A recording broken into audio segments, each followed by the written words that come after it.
Graça e paz do Senhor. Graças a Deus. Eu quero agradecer à Igreja Batista da Restauração por acolher a convenção aqui e a ordem dos pastores. Graças a Deus pela vida do pastor Alexandre. Sempre que nós precisamos, seja qual for a situação, para fazer qualquer coisa, sempre o pastor e a igreja têm estado com as portas abertas. Graças a Deus. Parabenizar a igreja, né? Estou vendo aí uma nova roupagem, né? Piso bonito, teto da última vez que eu vi, né? Não tinha. E aí a esperança de climatizar, né? Se nós pudermos, como igreja de Campina Grande, né, participar em alguma coisa, estaremos à disposição. Nós não temos muito não, mas ele multiplica o óleo, né? Ele multiplica o óleo, né? Multiplica. É até bom saber como é que foi aí o orçamento, se já fez orçamento dessa climatização, né? Eita, glória a Deus. Mas para quem é dono do ouro e da prata, né? Glória a Deus por isso. Queridos, eu quero ler um texto, apenas o versículo 11 de Efésios, capítulo 4.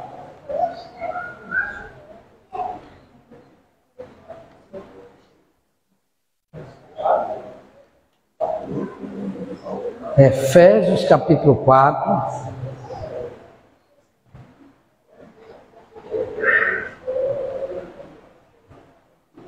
Eu não vou ler do verso 8 ao 11, pois não quero fazer uma exposição do texto em si. Eu quero ler apenas o verso 11, pois não trarei uma palavra expositiva do texto. Mas Efésios capítulo 4, verso 11, esse texto nesse complexo desde sexta-feira tem sido lido. E a gente lê outra vez para a gente decorar. Eu estou pregando, acho que pela terceira vez na igreja de Campina Grande, sobre o Sermão do Monte. Acho que eu já estou com uns 28 anos que pastoreio lá. Os irmãos não têm falado de trocar de pastor, e têm me suportado e eu estou ficando por lá, né?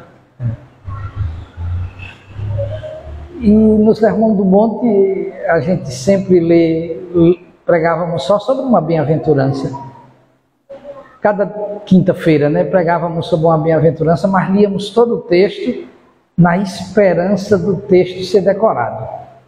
Aí, para surpresa minha, quando chegou numa parte assim, uns 20 versículos do texto, disse: irmão, não lê a Bíblia. Eu disse assim: vamos abrir em Apocalipse. Aí os irmãos abrindo, né? Jesus subiu ao monte, né? Aí comecei a citar o primeiro versículo. Eu digo: agora os irmãos me acompanham na bem-aventurança. Aí, bem-aventurado, aí, para surpresa minha, saiu o texto todo. Já pensou? Mas antes eu estava mastigando os irmãos: decora esse texto em casa, decora esse texto em casa.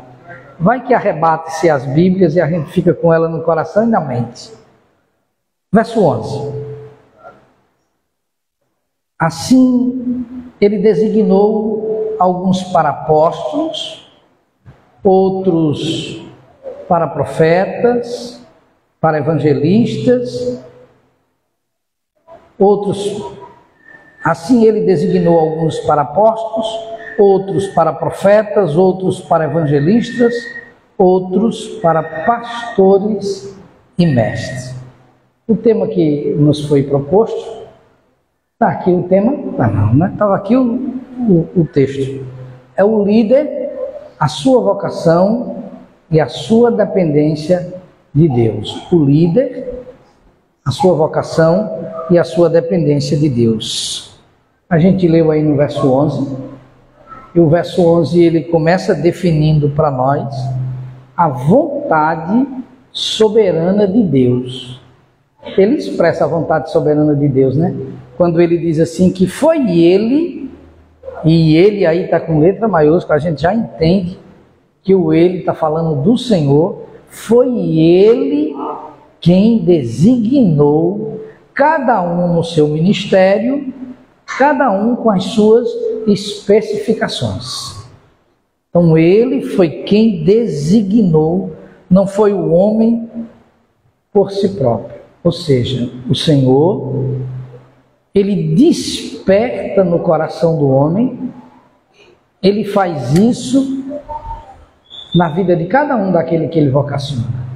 Ele vem despertando a singularidade da vocação. Alguns ele chamou para profeta, outros foi evangelista, outros pastores e mestres, né? E a gente vai ver que o final do texto vai dizer, visando o aperfeiçoamento dos santos. Esses irão treinar aqueles para que a igreja possa ser aperfeiçoada. Logo, essa designação, essa escolha, essa vocação, ela não foi devido à demanda. Não foi baseado na demanda. Olha, a demanda está exigindo que se faça isso, é necessário que se tenha. Não, foi segundo a vontade dele. Não foi segundo a valoração humana. Talvez alguns valorizem mais um ministério do que outro. No Brasil, o ministério mais valorizado é o do pastorado. Nos Estados Unidos, não. Não é assim? Eu acho que, pelo que eu tenho visto e lido, lá é o evangelista, aquele que faz cruzada, muito forte. Isso lá, essa questão de cruzada, é mais valorizado. Mas ele não escolheu segundo a valoração humana, ou segundo as circunstâncias do momento. Não, ele escolheu segundo a sua vontade. Ele que conhece todas as coisas, ele conhece a sua obra, ele é conhecedor em essência da necessidade da sua obra, e segundo o conhecimento que ele tem, ele escolheu. Então Paulo, quando vai definindo, ele diz, olha, foi escolhido pelo Senhor. Ele foi quem designou segundo a sua vontade, né? E ele, quando escolheu, ele habilitou de talentos, segundo a escolha que ele fez. Ele habilitou de talentos. Eu reconheço que eu não tenho o talento do pastor Júnior. Eu reconheço que eu não tenho, nem para vender livro. Ele oferece de tarde, diz o título de tarde e bota à noite. Eu não tenho esse talento. Mas não é desse talento, queridos. É o talento de evangelização. O pastor Júnior, ele é uma pessoa, pastor evangelista. Ele chega assim num espaço público e ele faz, Deus dá a graça dele fazer a diferença, né? Eu já não tenho esse talento. Juntamente com esse talento, Deus dá essa capacidade a cada um de fazer. Porque se Deus não desse essa capacidade, né? Deus não respaldasse, como é que a gente ia fazer? Mas quando o Senhor designa e Ele dá essa capacidade, esse talento, aí a coisa muda, né? Quando o Senhor nos escolhe e dá esse talento, aí a gente vai com autoridade, com convicção, fazendo de fato e de verdade o exercício do ministério que Ele nos designou. Mas eu queria nessa noite, após essa introdução, eu queria chamar a atenção de três coisas apenas, que um líder espiritual precisa ter, antes de tudo. Mas só são essas três coisas? Não. Há outras coisas, mas eu queria chamar a atenção apenas essas três coisas. Primeira coisa é que ele precisa ser chamado por Deus, não é? O líder, ele deve ser chamado por Deus. É a questão aí da vocação, né? Ninguém deve, por conta própria, abraçar o ministério. Ninguém. Eu acho bonito ou meu pai é pastor e ele vai deixar lá o império e eu vou, né, seguir nisso aí. Não, não. Ninguém deve abraçar o ministério se não tem essa convicção, se não tem esse chamado. Ele não deve fazer isso por conta da necessidade, ele precisa ser chamado pelo Senhor. Se você abrir aí sua Bíblia em Hebreus, capítulo 5, verso 4, em uma parte você vai ver que o escritor de Hebreus vai dizer assim: ninguém tome para si mesmo essa honra, senão quando chamado por Deus. Ninguém tome para si mesmo essa honra, senão quando chamado por Deus. No capítulo 5 de Hebreus, verso 5, ele vai dizer que o próprio Cristo, ele não se lançou a essa honra, mas foi o Pai quem lhe designou. Foi o Pai quem lhe designou. Eu tenho 3 filhos, uma filha e 2 filhos. É de coco, é? É muito bom.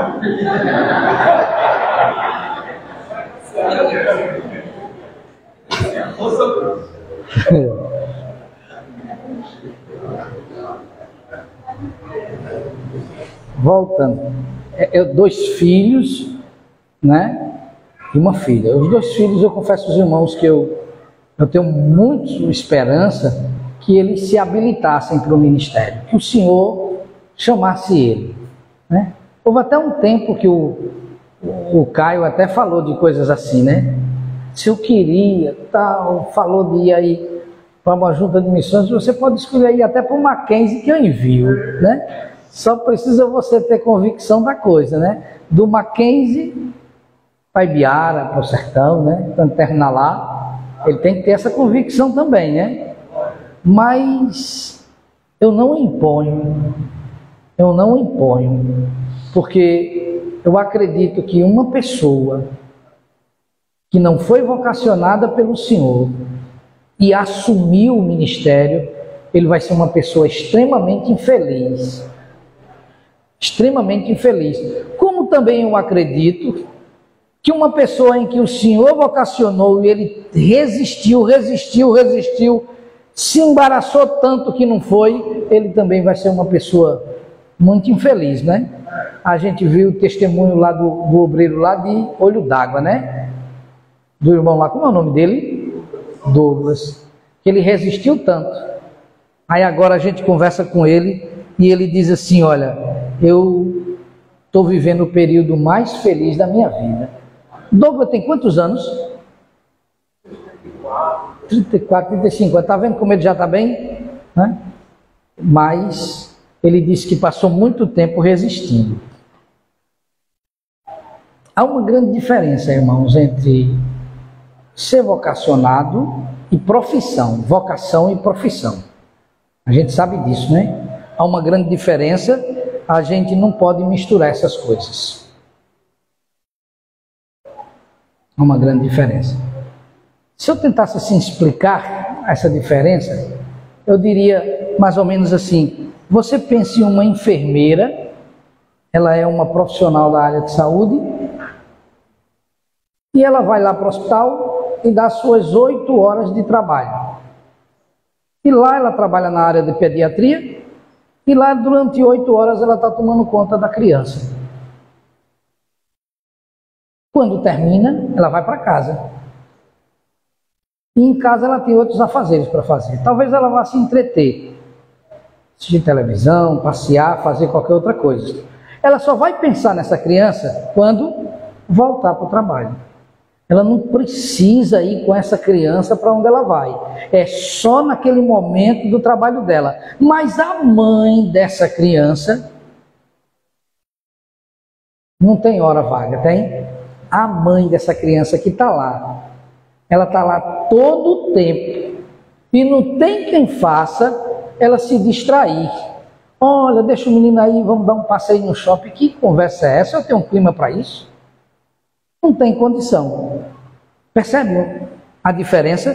Agora, é interessante o que Paulo diz em relação a isso. Abra sua Bíblia aí em 1 Tessalonicenses, capítulo 2, verso 7.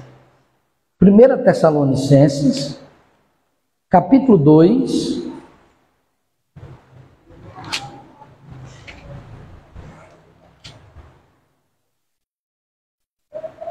verso 7. Vamos ver se é 1 Tessalonicenses. É o texto que diz... Eu acho que é 2 Tessalonicenses. Deixa eu conferir aqui. É o texto que diz: nós nos tornamos carinhosos. É o 1 Tessalonicenses, 2:7. Nos tornamos carinhosos entre vós, qual ama que acaricia os próprios filhos.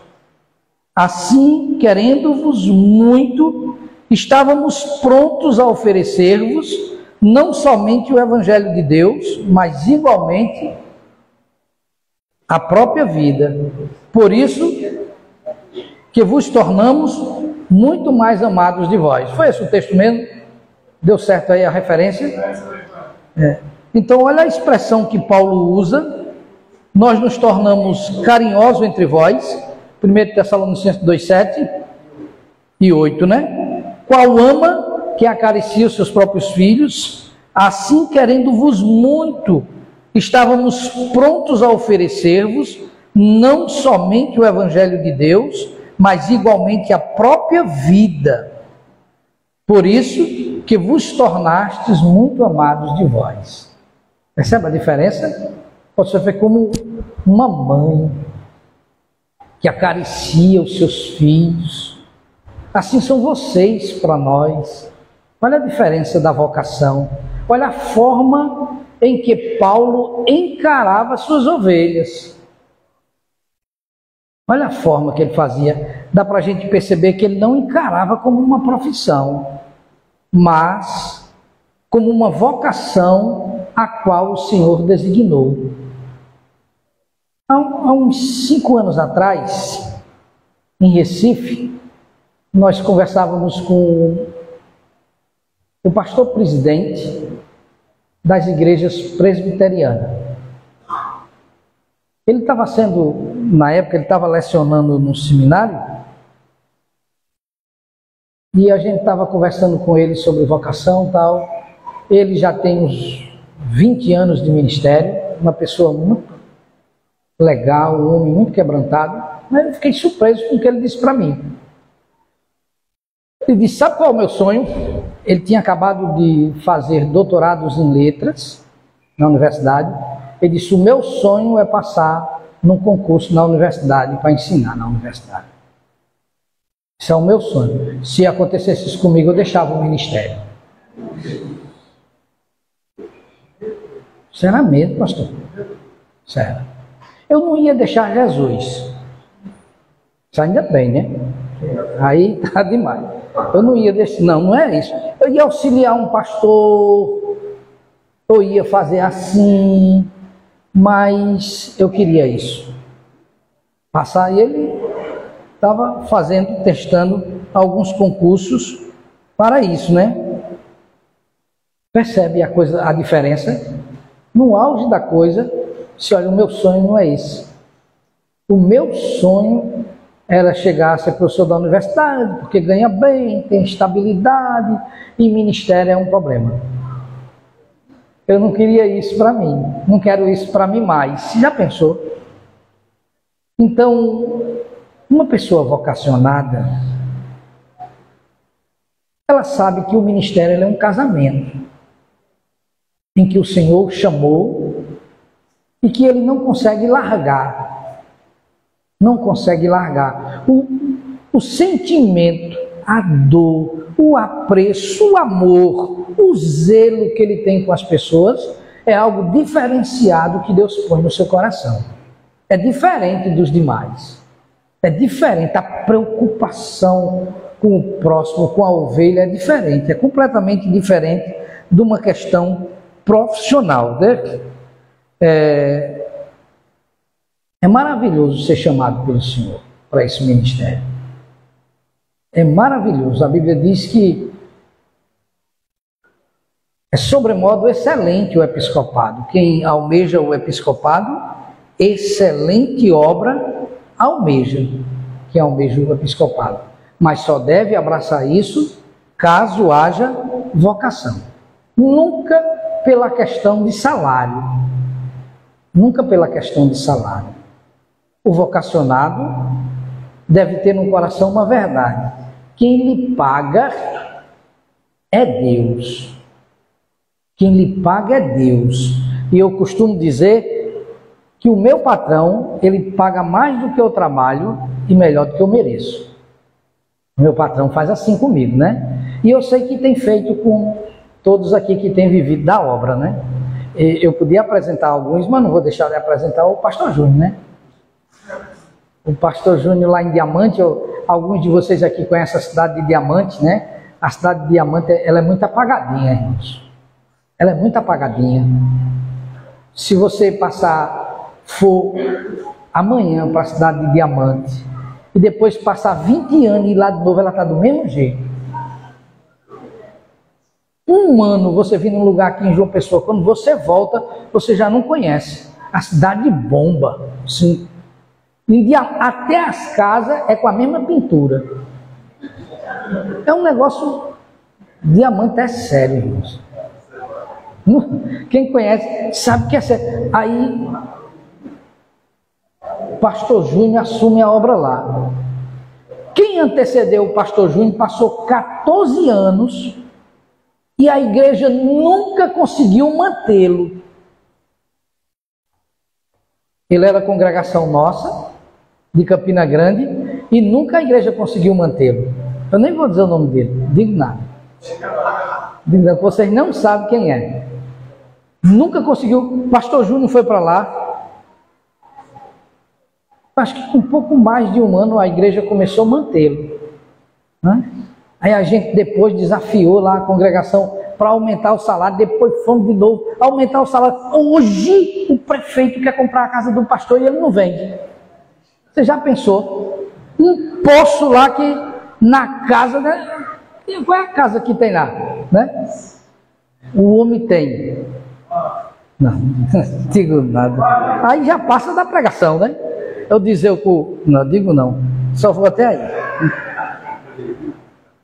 Não, mas eu estou falando isso para mostrar para os irmãos que o vocacionado, ele não deve ir dependendo da igreja, mas de Deus. Antes do pastor Júnior, tinha um irmão lá na igreja, inclusive ele foi aluno meu no seminário, que ele disse assim, numa reunião nossa, do conselho da igreja, ele disse, eu vou para Diamante. Que eu fiz um convite na igreja para quem quisesse ir, né? Se eu vou para Diamante, agora tem uma coisa, se for para depositar o salário no domingo, chegar na segunda e não tiver, eu volto. Só foi quanto deu, né? Ele nunca pisou os pés em Diamante. Porque ele tem que entender que o ministério era dele. Foi Deus que colocou na mão dele. E ele tinha que encarar aquilo como uma dedicação de vida. E não ir pelo dinheiro. Irmão, se a igreja não der, sabe quem dá? Deus. A cidade pode ser como Diamante, mas vocês não sabem o tanto de mantenedor que Deus levanta. Glória a Deus. Né? Para quem trabalha em Diamante e em diversos outros lugares, irmão. Na torre também, né? Por fora. Tem, irmão. Se for dar declaração certinha mesmo. É outra coisa, né? Mas o apóstolo Paulo, ele, em 1 Coríntios capítulo 4, verso 15, o apóstolo Paulo, ele falando desse zelo que ele tinha, está aqui? Se tiver, eu leio a partir daí. 1 Coríntios capítulo 4, verso 15, ele disse que, pois ainda que venhais a ter 10.000 professores ou tutores em Cristo, não terias, entretanto, muitos pais, porquanto em Cristo Jesus eu mesmo os gerei por intermédio do Evangelho. Quem é pai de vocês e quem é mãe de vocês sou eu. Está vendo o que é vocação? Eu sou responsável pelos meus filhos espirituais. E eu não estou aqui por salário. Foi Deus que me colocou. Está vendo que isso traz autoridade? Deus me chamou para isso. E mesmo que aconteça o que acontecer, que a igreja não venha ter condição de lhe retribuir, ele sabe que aquele que chamou é poderoso para suprir cada uma de suas necessidades. Eu sei que muitos de nós aqui têm uma história bonita de provisão de Deus em relação a isso. Eu lembro de alguns testemunhos que vocês, alguns companheiros aqui de ministério, já passou para nós. Então, olha só, em primeiro lugar, o obreiro, o líder, o vocacionado precisa ter essa convicção. Eu fui chamado pelo Senhor. Isso é uma coisa que tem se apagado no decorrer do tempo, inclusive nos seminários. Apagado. Muita gente não está mais acreditando nessa questão de vocação. Se eu estava precisando, eu fui fazendo. Tem que ser vocacionado. É uma questão de vocação entre você e Deus. É o Senhor que te escolhe e te designa de forma específica para o ministério que Ele tem para você. Isso é uma coisa que nós não podemos tirar do coração. Uma outra coisa, irmãos, muito importante na vida do vocacionado, é que o vocacionado tem que ter conhecimento de Deus. Tem que ter conhecimento de Deus. Esse conhecimento pessoal de Deus vai lhe trazer autoridade espiritual. E essa autoridade, essa convicção, é só ousadia, só por meio do conhecimento de Deus. Seria até uma coisa difícil de pensar. Quem já viu um vocacionado que não tem conhecimento de Deus? Mas a gente já ouviu mensagem aqui, né? Nicodemos, chegasse, Nicodemos, o que é que eu faço para ir para o céu? Ele disse, eu sei, eu vou perguntar a quem sabe, né? O que é que eu faço, né, para herdar a vida eterna, né? E a gente fica pensando, por que Nicodemos ensinava, hein? Por que Nicodemos ensinava? Porque eu acredito que o primeiro ensinamento que devia acontecer, a porta que se abre para o conhecimento de Deus é a da salvação. Começa por aí, né? E ele não tinha isso, então o que ensinava, né? As leis repetitivas de Moisés. Então, é necessário ter conhecimento de Deus, conhecimento pessoal de Deus.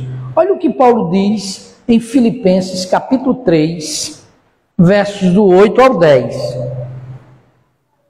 Paulo julga que essa questão de ter conhecimento pessoal de Deus é algo assim muito importante. Quando chega em Filipenses, no capítulo 3, verso do 8 ao verso de número 10, ele diz assim, olha só, Filipenses, capítulo 3, verso do 8 ao 10. Mais do que isso, compreendo que tudo é uma completa perda quando comparado à superioridade do valor do conhecimento de Cristo. Por quem decidi perder todos esses valores, os quais considero como esterco, a fim de ganhar a Cristo e ser encontrado nele, não tendo por minha a justiça que procede da lei, mas sim a que é ortogada por Deus mediante a fé, para conhecer a Cristo e o poder da sua ressurreição e a participação do seu sofrimento, identificando-me com ele na sua morte. Percebe o quanto para Paulo a questão desse conhecimento pessoal de Cristo era importante? Se eu conheço muito da lei, Paulo era PhD no Velho Testamento. Ele disse, olha, isso tudo para mim é esterco, é lixo. Sabe o que é importante? Eu conhecer Deus. Eu pessoalmente conhecer Deus. Isso aí é significativo. Profundamente significativo.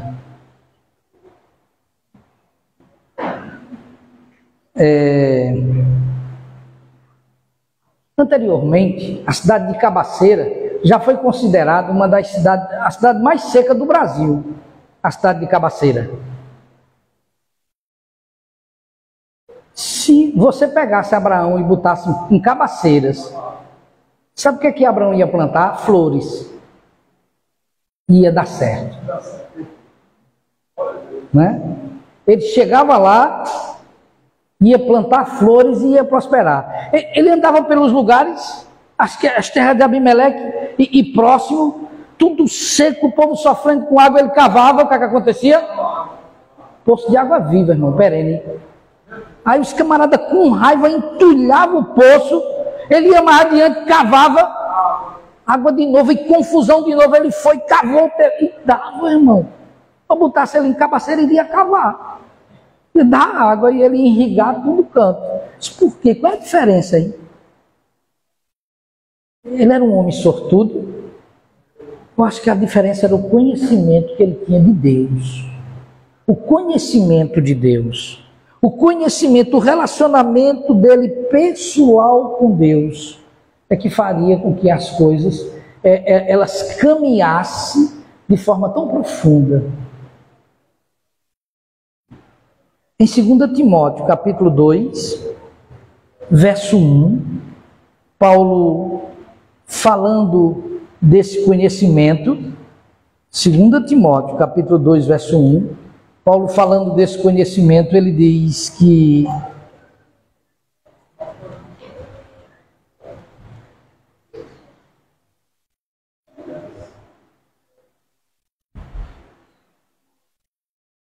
ele fala de guardar o tesouro que tem no coração. Não foi esse o texto que eu separei. 2:1 fala do tesouro, que ele diz, olha, guarda o tesouro e compartilha com homens fiéis. Eu acho que eu anotei aqui a referência diferente. Como? Verso 2. Verso 2. Do capítulo de 2? Capítulo 2, verso 2. Lê aí para nós. Com essa voz dá para ler. E o que de minha parte ouvistes, através de muitas testemunhas, isso mesmo transmite a homens fiéis e também idôneos para instruir a outros. Mas é uma parte que fala dele repassar o tesouro que ele tinha recebido. Eu anotei aqui a referência diferente. Esse tesouro que eu compartilhei com você, Paulo diz, olha, esse tesouro que você tem recebido, compartilha com outras pessoas idôneas. Eu fiquei pensando, como compartilhar um tesouro que eu não tenho? Eu não tenho. Interessante, Jesus falando sobre a vida eterna, ele não diz que a vida eterna é uma vida sem fim, ele não diz que a vida eterna é uma vida inacabável, ele diz, a vida eterna é essa, que conheçam a ti como o único Deus verdadeiro e ao teu Filho a quem tu enviaste. Olha que coisa. Ele não diz assim, ó, essa é a vida eterna, você vai conhecer o céu com a vida eterna. Isso é vida eterna, você conhecer o céu, você morar no céu. Não. Vida eterna é você conhecer a Deus e aquele a quem Ele enviou. Vida eterna é esse conhecimento pessoal que eu e você, nós podemos ter de Deus. Porque se nós não tivermos esse conhecimento de Deus, como é que nós vamos passar esse conhecimento para outros? Como é que nós vamos fazer isso sem esse conhecimento de Deus? O líder espiritual, ele é um guia. Ele é um guia. Ele é aquele que pega pela mão e vai guiando pelo caminho, apresentando o caminho para que os seus liderados possam experimentar, possam conhecer, possam crescer espiritualmente. Se ele não tiver isso como é que ele vai mostrar o caminho? Quando a gente está lendo em Êxodo sobre a história de Moisés, a gente percebe que primeiro Deus mandou soberanamente Moisés passar 40 anos no deserto. E aí Moisés ficou lá na provação, né? Naquela lua, e ele lá sofrendo. Aí depois que ele voltou, Deus disse, olha, conduz o povo no deserto. Ele disse, pode me seguir que eu sei o caminho. Eu sei o lugar porque eu passei por lá já. Você percebe que um líder, ele precisa ter esse conhecimento de Deus, ele precisa ter esse conhecimento de Deus. Eu fico pensando, irmãos, para nós que somos líderes, o que uma ovelha nossa iria alcançar, ou aonde elas iriam parar, ou o que mudaria na vida delas, se elas ouvisse tudo que nós ensinássemos, fosse ali uma pessoa pontual naquilo que nós estamos ensinando, se elas obedecessem tudo que nós ensinássemos, ouvisse, o que seria delas? Se ela, essa ovelha, fosse uma pessoa que procurasse em tudo se assemelhar ao seu líder, procurar obedecer o que o líder tem ensinado, procurar, né, colocar em prática aquilo que tem aprendido, como seria a situação dessa ovelha? Será que essa ovelha seria uma pessoa melhor espiritualmente? Será? Será que se as minhas ovelhas, elas me ouvirem, elas beberem de mim, elas vão ser adoradoras do Senhor, serem melhores adoradoras? Será que elas vão ser pessoas espirituais mais quebrantadas, mais amadurecidas espiritualmente, ou vão ser pior? Não é? Aqui nós ouvimos uma exortação, olha, irmãos, e foi falado aqui, que as ovelhas não copiem a liderança nos cultos. Não foi falado aqui, né? Que às vezes o pastor não para adorar. O culto está rolando e ele resolvendo as coisas.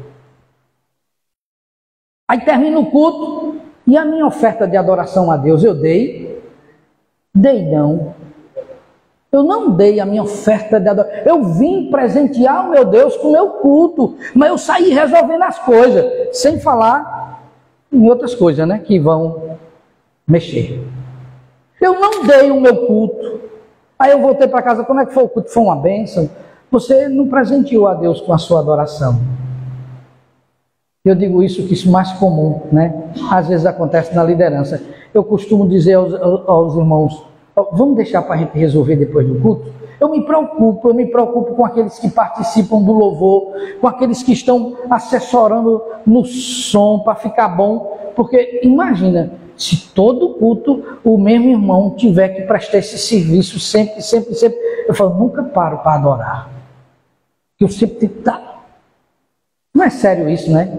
Eu nunca paro para adorar, para me quebrantar, para dar glória, para viver esse momento na minha vida. Às vezes é bom até que reveze, para que todos tenham esse momento de devocional, de quebrantamento diante do Senhor.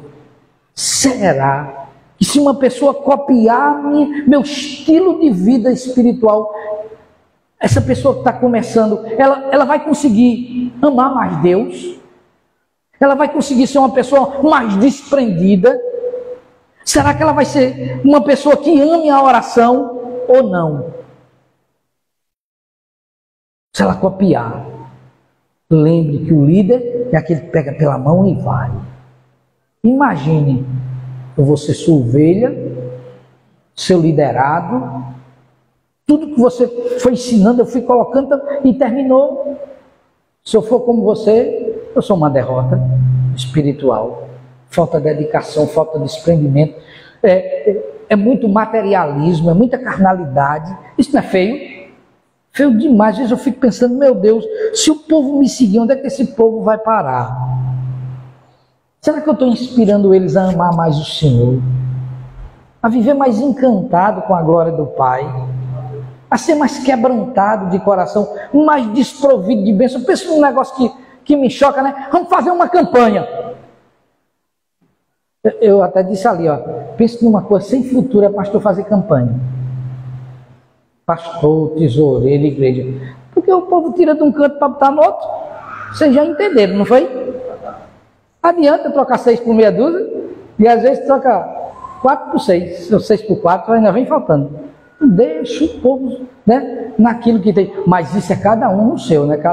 Eu estou dizendo só assim uma experiência, mas cada um tem a sua própria experiência com Deus. Mas se seguir, fazer uma campanha, bora. Você tem que dar. Você tem que ser desprendido e ser a obra de Deus. Aí o camarada ganha um salário mínimo e se esforça para fazer tudo, e o pastor não faz. O líder não faz. Não é feio isso? Mas, irmão, vocês não estão ofertando. Sabia que eu passei a oferta domingo, ninguém ofertou. Se ninguém ofertou, foi porque também o pastor não ofertou. Não é? Aquela história, ninguém votou em mim. Nem tu votou em tu, véio. Nem tua mulher votou em tu. Você está entendendo que o líder precisa ter esse conhecimento de Deus. Ele, conhecendo Deus, ele vai exalar na sua vida naturalmente Deus, a presença do Senhor, a vontade de servir, de amar, de adorar, de buscar a Deus. Vai ser algo natural. Faz parte do líder. É por isso que Jesus disse: a vida eterna é conhecer Deus, se encantar com o ser de Deus. Imagina isso, se cantar contra o Senhor, como o Senhor é inefável, maravilhoso, sublime. Eu vivo assim, extremamente grato com o teu ser, tão maravilhoso. Esse conhecimento de Deus, que Paulo disse: olha, tudo que eu sabia eu comparo a lixo, comparado com a excelência do conhecimento do Senhor. Terceira e última coisa que eu chamo a nossa atenção: o líder precisa ser vocacionado, precisa conhecer Deus. Senão, o que é que ele vai transmitir? Só doutrina seca? Complicado, viu, irmão? Doutrina seca é complicado. Eu estou lendo um livro, livretozinho assim de nada. Eu não vou dizer o autor não, mas eu vou dizer o título, aí vocês vão descobrir. Caboclos, Guias e Orixás. Não diga. Ele começa dizendo assim: olhe, no princípio criou Deus os céus e a terra era sem forma e vazia, e havia trevas sobre a face do abismo. Por que havia trevas? Estava cheio de quê? Pronto. Coisa séria. Vai conhecer Deus daquele jeito ali, não serve. Conhecer Deus, irmão. Quem conhece Deus na sua profundidade jamais diz assim: ou dá ou desce. Vai dizer, sabe o quê? Eu tenho que me entregar, e você beba de mim, e que se sacie, que seja feliz, que cresça espiritualmente. Aprendei de mim, disse Paulo. Me copie. Jesus disse: aprendei de mim, que sou manso e humilde. Diferente. Uma terceira coisa que eu chamo a atenção é que o líder não pode ser frágil. Não pode ser frágil. De louça, de cristal. Né? De cristal. Não pode. Quando eu falo que ele não pode ser frágil, não é que ele não deva, que ele não pode ser sensível. Precisa ser sensível, não precisa? Sensível à situação do rebanho, mas que ele não pode ser frágil demais, que qualquer coisa lhe afete, muito vitimado, porque o ministério, irmãos, aqui para nós, pau no lombo. Irmão. Você está pensando, quantas e quantas vezes a gente está acostumado a ver essa história? Eu fiz de tudo, tal, e eu tratei, eu ajudei. Daqui a pouco o camarada foi para outro canto e saiu ainda falando. Que maravilha, né, mãe? Que bom, que legal, rapaz. Eu peguei, tratei todas as áreas. E faz isso, irmão. É diferente demais. Você às vezes Do jeito que você é exaltado, você também é humilhado. Né? É humilhado. Ah, pai, pelo amor de Deus. Liga para o pastor de 8 horas da manhã e diz, pastor, desculpa por ter lhe acordado. Se ligar de 10, o senhor estava dormindo, pastor, desculpa, viu? Se ligar de 2 da tarde, ô pastor, tirei o senhor do seu sono.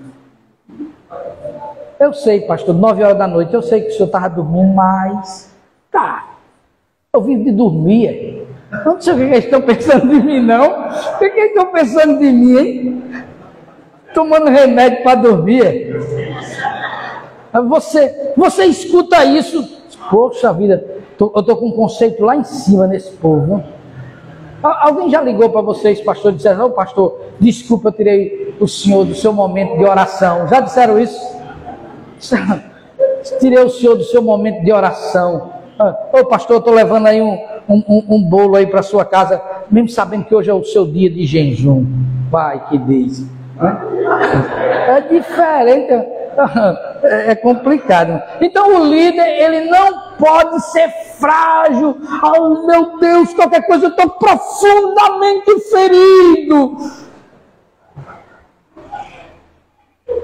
Irmão, abre um texto aí da palavra de Deus. Eu agora vou acertar esse texto, não é possível. Ezequiel 24.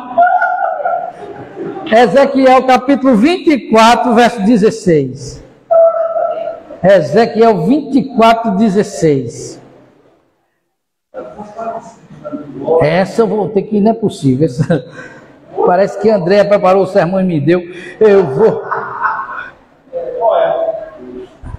Aí.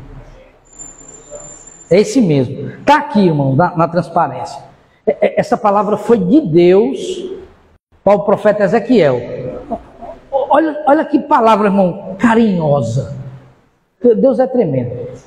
Ó, querido filho do homem, com um único golpe estou para tirar-te de ti o prazer dos teus olhos. Contudo, agora é vocês que leem. Nem chorarás, nem haverá. Quem era o prazer dos olhos do profeta? A esposa, Pai de Nosso Senhor. Está doendo só de pensar. Com um golpe eu vou tirar. Vou tirar. Aí o profeta se preparou, né? Disse, para com isso. Para com isso. Você não vai se lamentar, não. O duro é essa parte. Não te lamentarás, nem chorarás, nem haverá de te correr em lágrimas e em pranto. Aguenta o choro. Você vai ver algumas expressões na Bíblia que Deus falava com os profetas, em algumas versões diz assim, fique em pé que eu vou falar contigo como um homem. Toma o choro. Toma o choro porque você é profeta. Deixe de se vitimizar. Foi você que disse sim no ministério. É você e Deus. Trate você e Deus. É com um único golpe. Você passa às vezes por situações terríveis. Não é que Deus fala para o profeta. Você nunca vai ver Deus no momento que os seus chamados estão naquelas crises, né, de milindro, aquele lundum. Você nunca, Deus vai ver Deus dizer, ui, meu filho, pelo amor de Deus, pelo amor de mim, não faça isso não, pelo amor de mim, vem cá, vem cá, vem cá. Tome, neném. Nunca vai ver, nunca vai ver. Vou acertar de novo, Jeremias 12:5. 12:5. Ele vai botar aqui na transparência, nem vou procurar.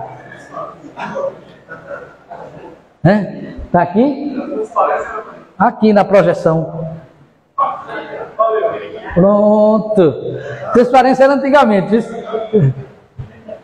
Ora, Jeremias, se te propusestes a correr com os seres humanos e te cansastes, como poderás competir com os cavalos? Isso foi Jeremias questionando com raiva, assim, estava meio para baixo, isso meio em crise. Jeremias, Senhor, esse negócio é muito complicado.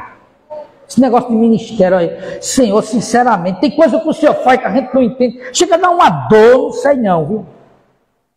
Tem coisa que eu não entendo. Senhor, por que os ímpios prosperam, pelo amor de Deus? Por que, Senhor, o Senhor permite que essas coisas aconteçam? E começou a se definhar. Ai, meu Deus. Aí Deus falou: Jeremias, tu não consegue acompanhar os que vão com um homem a pé? E se eu te botar para correr com quem? Isso significa dizer que vem coisa pior. Aí eu quero ver o teu milindro. E se eu botar tu para correr com os cavalos? Tu está pensando que o que tu está passando é forte? Forte é o que tu ainda poderás passar. Deus nem disse assim: segura Jeremias. Não. Homem, te aquieta, para com isso, desse vitimismo. Porque tu está correndo com os homens que vão a pé.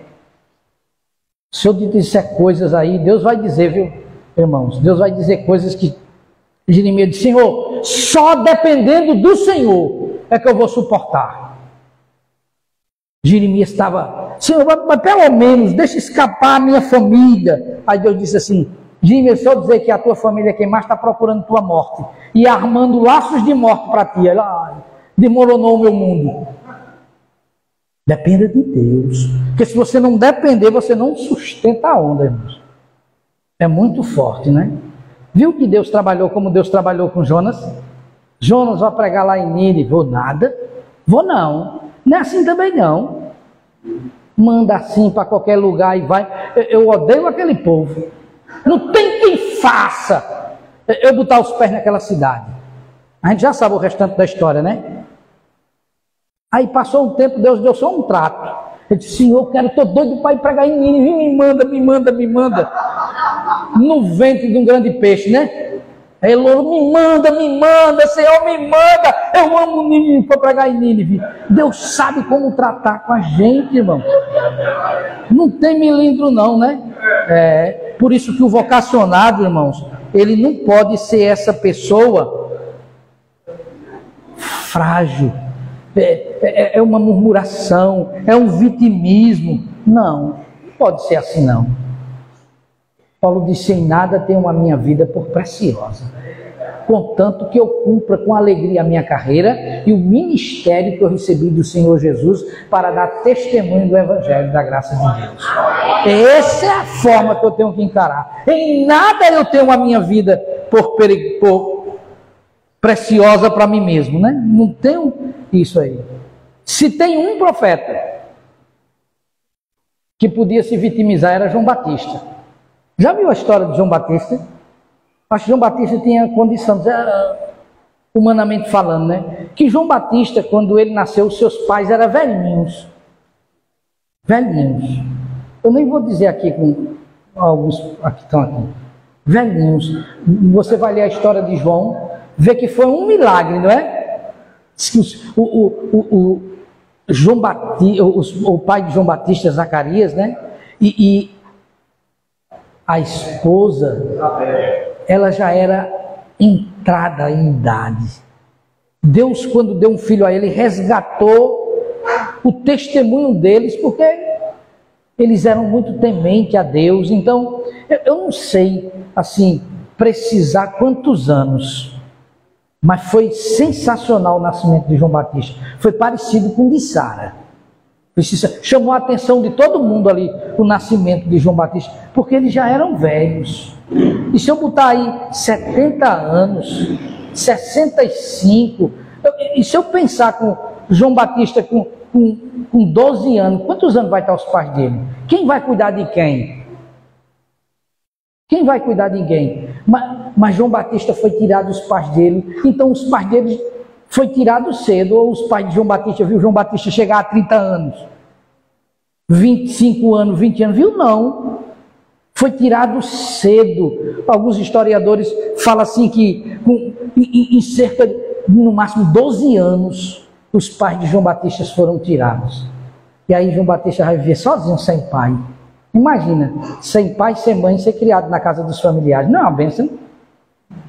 Difícil, né? Aí alguns falam que João Batista morava nas regiões de Curã, que eram umas regiões que tinham muitas cavernas. E pelo que ele comia, a gente já define a sua classe social, né? Lagosta e camarão era a comida dele.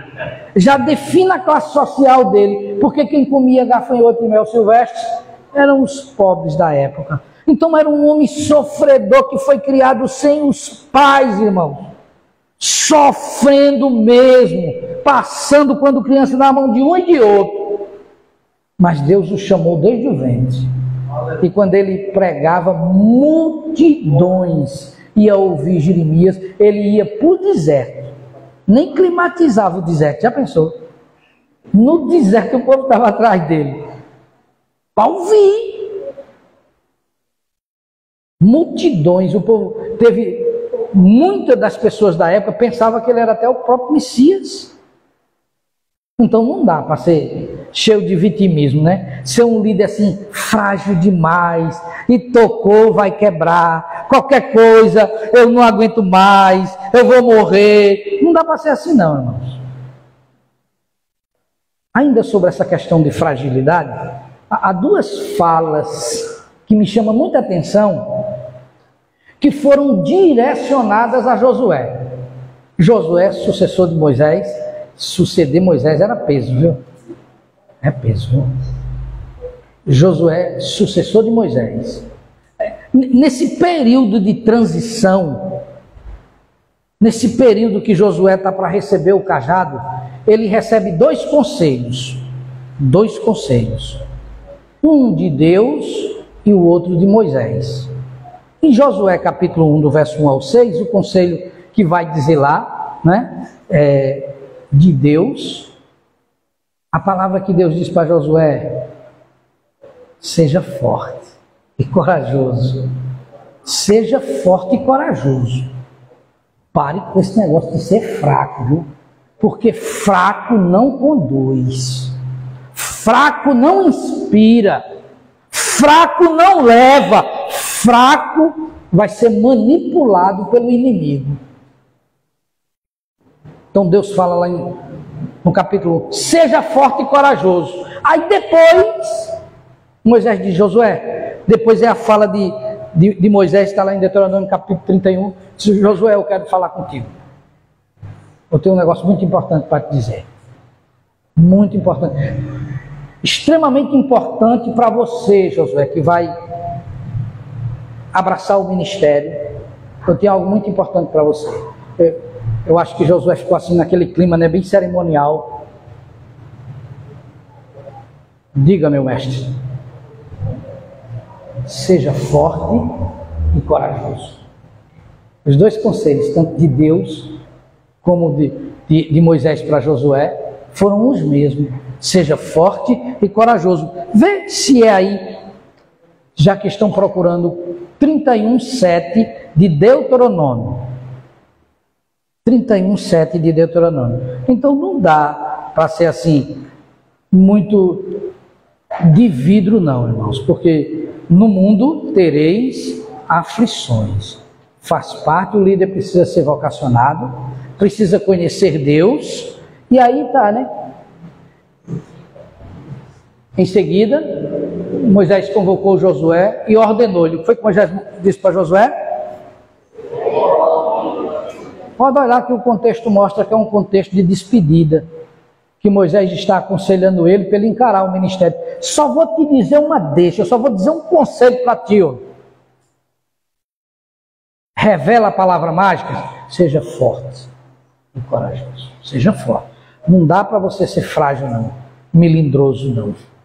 Então o líder, ele precisa ser vocacionado, depender de Deus nesses termos. Ele não pode ser fraco, melindroso, né? Ele tem que conhecer Deus. Se eu não conhecer, quem me segue vai beber o quê? Se eu não conhecer, ele vai beber o quê de mim? Eu finalizo, irmãos, só com duas lições. Palavra do Senhor Jesus, duas lições simples, onde Jesus disse assim: quem tem posto a mão na arado, o que é que tem que acontecer? Não pode olhar para trás. Se olhar para trás, o arado, ó, desanda, irmão. Não pode olhar para trás. Quem tem posto a mão no arado, não pode. Casou, não pode mais não. Vai até o fim, até que a morte se separe. Ministério transcende a morte aqui. Você vai continuar com o Senhor na glória. Então, uma segunda coisa. Quem aceita o ministério, irmãos, deve ser consciente de uma coisa. Eu estou dispondo a minha vida como sacrifício para Deus. É minha oferta de sacrifício ao Senhor. Quando eu me disponho. E tem esse negócio de depois que você ofereceu a oferta, vai pegar. Deixa queimar. Deixa queimar, né? Deixa queimar mesmo, virar carvão isso aí, até que Jesus venha, né? Então, esse deve ser o comportamento do líder. Que o Senhor nos dê graça, irmãos, para que a gente possa encarar a missão que Deus nos deu para a glória do Senhor. Nunca pense em lucros nessa terra, nunca pense em ser visto, nunca pense em ser aplaudido, porque uma hora você está sendo aplaudido, outra hora você está sendo zombado. É como disse aquele poeta, essa mão que te afaga é a mesma que te apedreja, essa boca que te beija é a mesma que te escarra. Mas é você e Deus, e é aí que dá prazer. Porque você faz para Ele e para a glória dEle. Sabe qual deve ser a maior de todas as recompensas? É eu saber que Deus está recebendo. O Senhor está recebendo? Estou pago. Vamos ficar de pé? Glória a Deus. Deus, papai. Vamos orar? Pai Santo, o Senhor depositou muita honra em nós, em ter nos escolhido, em escolher líderes para servir na Tua obra. É uma honra, é um privilégio. O Senhor está apostando muito em nós. Isso para nós é muito honroso. Tudo que nós desejamos, Senhor, é não te envergonhar, é não pisar na bola, é poder fazer com toda a intensidade do nosso ser e fazer tudo para a glória do Teu nome. O Senhor sabe, Deus, que nessa vida tanta coisa nos embaraça. Às vezes a gente fica ferido por coisas que nos faltam, por coisas que nos disseram, por tanta coisa, mas aqui nós estamos orando ao Senhor e dizendo de todo o nosso coração, mais uma vez, está aqui como oferta de sacrifício as nossas vidas. Que o Senhor use para o louvor da Sua glória, Senhor. Essa é a nossa oração, em nome de Jesus.